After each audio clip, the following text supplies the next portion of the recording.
Hello friends, welcome to my channel Agrify study.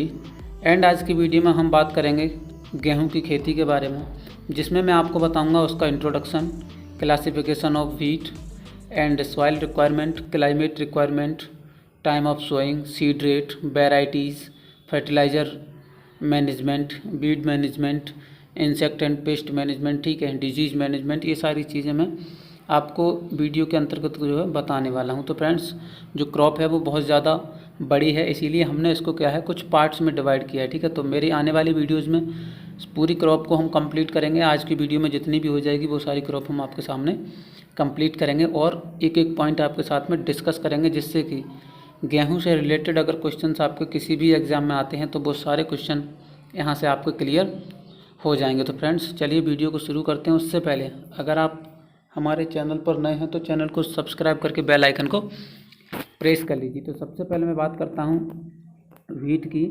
तो wheat का जो बॉटेनिकल नेम है वो है Triticum aestivum, is locally known as गेहूँ कनक, belongs to the family Poaceae. इसकी जो फैमिली है वो है Poaceae. It is the world number 1 cereal crop with an area of about 214 million hectares, which is about 14% of the global arable land area. जो crop है ये सबसे ज़्यादा जो है एरिया में उगाई जाती है 214 मिलियन हेक्टेयर में, और ये टोटल हमारी जो एरेबल लैंड है उसका 14% एरिया है। Wheat is the second most important food crops of the country. Wheat जो है वो second most important food crop है हमारे देश की, which contributes nearly 1/3 of the total food grain production. और ये कंट्रीब्यूट करती है 1/3 भाग जितना भी हमारा ग्रेन प्रोडक्शन होता है उसको। It contains more protein 10 to 12%, इसमें 10 से 12% प्रोटीन पाई जाती है, अदर देन सीरियल्स, और सबसे ज़्यादा होती है, ठीक है, सीरियल्स में। Wheat has relatively high content of niacin, thiamine. इसमें क्या रहता है कि जो नियासिन और थायमीन जो विटामिन्स हैं वो सबसे ज़्यादा या फिर हाई कंटेंट या हाई मात्रा में पाई जाती हैं। Due gluten content sometime specially in childrens an allergic disease named सेलिया में appear.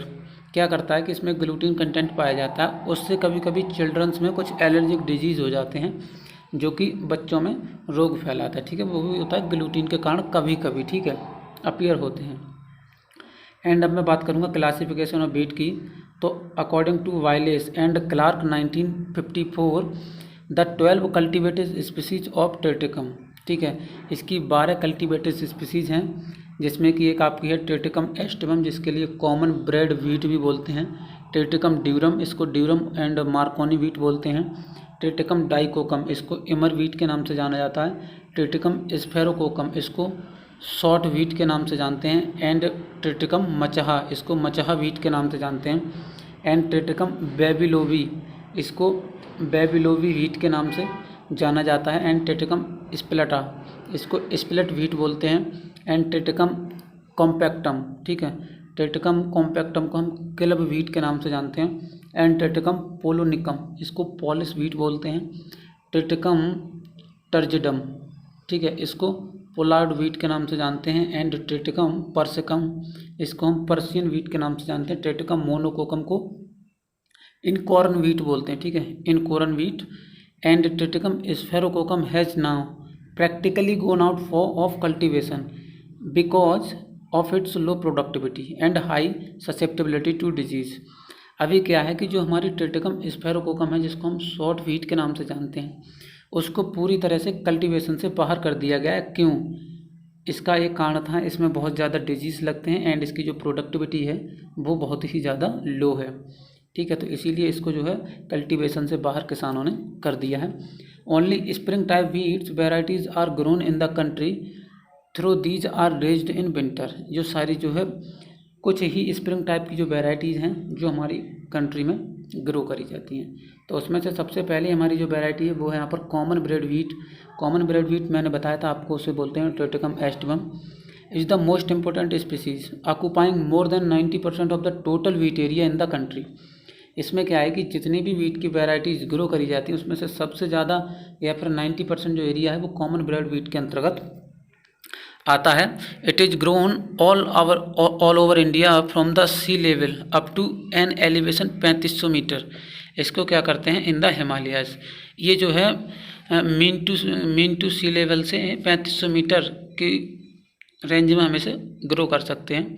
Mexican dwarf wheat developed by incorporating dwarfing gene नोरिन-10 was introduced in India doctor N.E. Borlaug. इसको हम ठीक है, तो इसमें क्या रहता है कि कुछ ड्वार्फिंग वेराइटीज़ को डेवलप करने के लिए एक ड्वार्फनेस का जीन डाला गया जिसको हम नोरिन-10 बोलते हैं। तो इसको इंट्रोड्यूस इंडिया में किया था डॉक्टर N.E. बोरलॉग ने। ठीक है, और ये क्वेश्चन पूछा भी जाता है कि व्हीट में ड्वार्फ वैरायटी बनाने के लिए कौन सा जीन रिस्पॉन्सिबल है, तो उसमें नोरिन-10 जो है ऑप्शन में टिक करना है आपके लिए। एंड उसके बाद आता है मार्कोनी व्हीट जिसको हम ट्रिटिकम ड्यूरम बोलते हैं। It is the second most important species occupying nearly 10% of the wheat area. जो गेहूं का 10% जो एरिया है वो मार्कोनी व्हीट के अंतर्गत आता है। Earlier its cultivation was primarily confined to the central and southern India. ये जो है कुछ सेंट्रल एंड साउदर्न इंडिया के जो पार्ट्स हैं उनमें उगाया जाता है। With very small area in Punjab and West Bengal, और कुछ छोटा सा एरिया इसका पंजाब में भी है एंड वेस्ट बंगाल में। Its cultivation was most common under rainfed conditions only. इनके क्या करते हैं कि वर्षा आधारित जहाँ पर क्षेत्र हैं वहाँ पर इसकी कल्टीवेशन जो है मोस्ट कॉमन रहती है। ठीक है, वहाँ करते हैं लोग। An account of high susceptibility to rust, इसकी जो है रस्ट के प्रति बहुत ज़्यादा ससेप्टेबल है। But with the development of high yielding semi dwarf types a large area has come up in Punjab under irrigated conditions. The durum wheat is good for marketing, ठीक है, मेकिंग स्वेट सिमया एंड इसको हम बोलते हैं पगहती। इस पगहती ये सारी चीज़ें बनाने के काम में आती हैं। ठीक है, इसको हम इस्तेमाल करते हैं। एंड उसके बाद आता है यहाँ पर emmer wheat Triticum dicoccum is grown on a very restricted scales in Gujarat, Maharashtra, Karnataka, Andhra Pradesh and Tamil Nadu.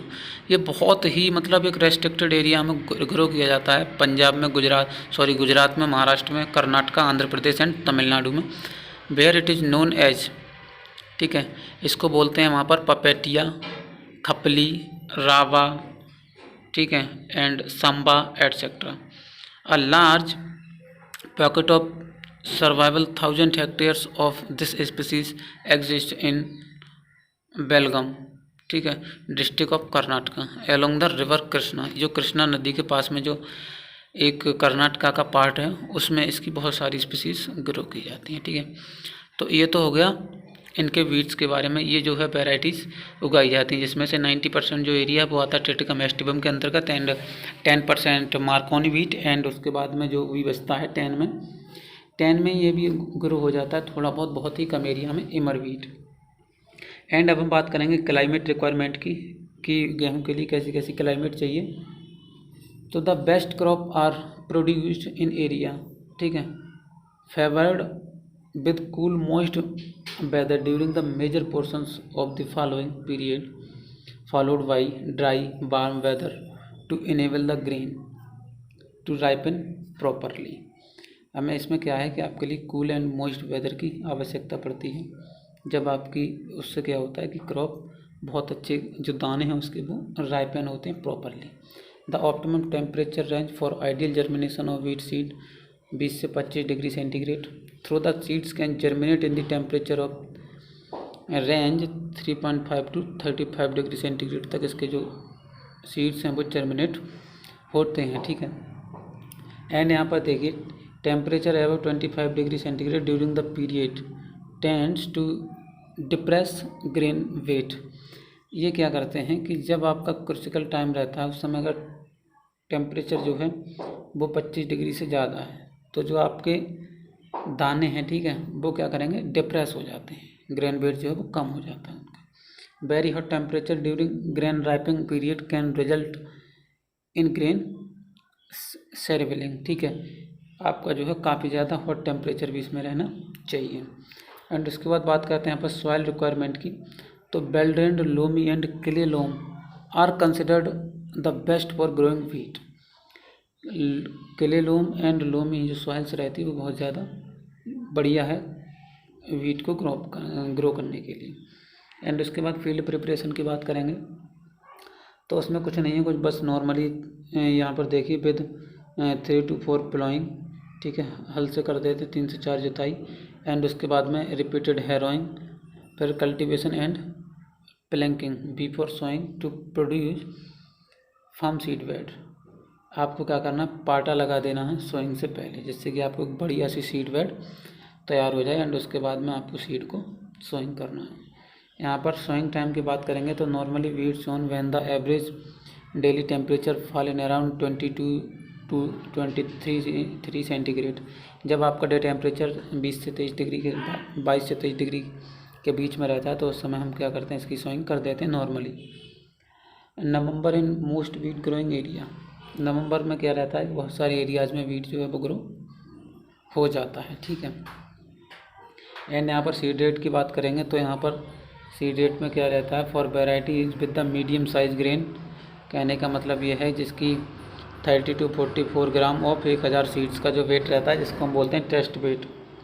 तो जिनका 38 से 44 ग्राम के बीच में रहता है, उस सारी जो सीड रेट रहती है उनकी वो 100 किलोग्राम पर हेक्टेयर रहती है। फॉर बोल्ड सीड वेराइटी जिसका कि 45 ग्राम और मोर, तो 45 ग्राम से ज़्यादा होता है 1000 सीड्स का जो वेट रहता है, जिसको हम सीड वेट बोलते हैं, टेस्ट वेट, तो उसके लिए आपको 125 किलोग्राम प्रति हेक्टेयर की दर से सीड रेट लेनी है। एंड फॉर लेट सोइंग के लिए 125 से 150 किलोग्राम सीड आपको ज़्यादा चाहिए, ठीक है। एंड मेथड ऑफ सोइंग के अंतर्गत आएंगे तो अब हम ये आपको मेथड ऑफ सोइंग जो है वो अगली वीडियो में कवर करेंगे।